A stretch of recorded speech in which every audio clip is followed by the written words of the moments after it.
Hey guys, it's me. I'm back with another comic review. Today we're going to be reviewing Green Lantern number 7. Um, this book, much like a lot of the other books I've been getting from DC, has just been one of the solid monthly picks that I've really enjoyed reading. This one, since the New 52 reboot, like Sinestro is given Hal a modified Green Lantern ring, one that he can't be harmed by. And this kind of continues that storyline.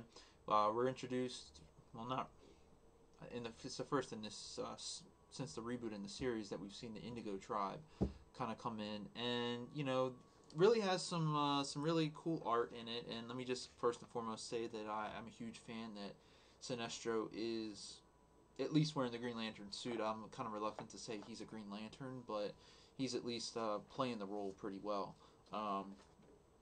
But much like Sinestro, who I enjoy, I think you can kind of see over here. I have the little bobblehead, but I just a fan of the Sinestro character. We kind of see Sinestro is willing to twist things to get people to do what he wants to do, and that pretty much is played out in this book here, where he kind of has Tara with a gun to her head, and trying to get Hal to do and listen to what he says, and it leads to a battle and a scuffle between Hal and Sinestro, which is always fun to read. And then later on in the issue, the Indigo Tribe comes in. But then one of the things I didn't see coming as I was reading this happens towards the end, and if we go back to this page here, you kind of see they introduce Black Hand in this. Now, I'm not sure exactly where they're taking this story arc, which, that's a good thing. You have me interested. The art is done by, bear with me one second.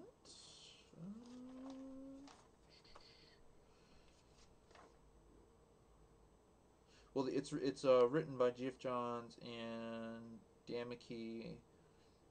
I'm assuming Christian Alamy or Keith Champagne are the ones doing the art on the book.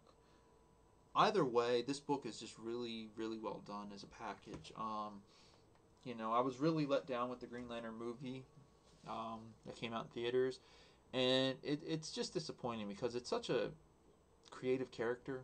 There's so much freedom with it, and I think that's something that a lot of people enjoy about the character in general. And it's great to see it in the book and a storyline that's driven forward by talking about like all the different. They're definitely incorporating a lot of the other core ring cores in it, like the colors of the rings. So this one was kind of reintroducing the Indigo Tribe and kind of a little bit of hint of the Black Hand coming back.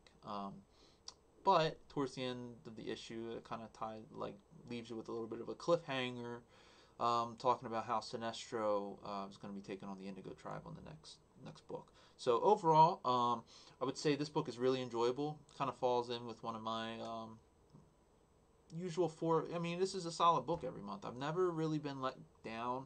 Felt like maybe there may have been one or two issues from the past where the art could have been tightened up a little bit more. But for this one in particular, I really enjoyed the art. Give it about, the overall book between story and art, about a 4 out of 5. It's definitely a solid read. If you're a Lantern fan or kind of curious about the book, I think this book would actually be decent to pick up on, and kind of you see the story. It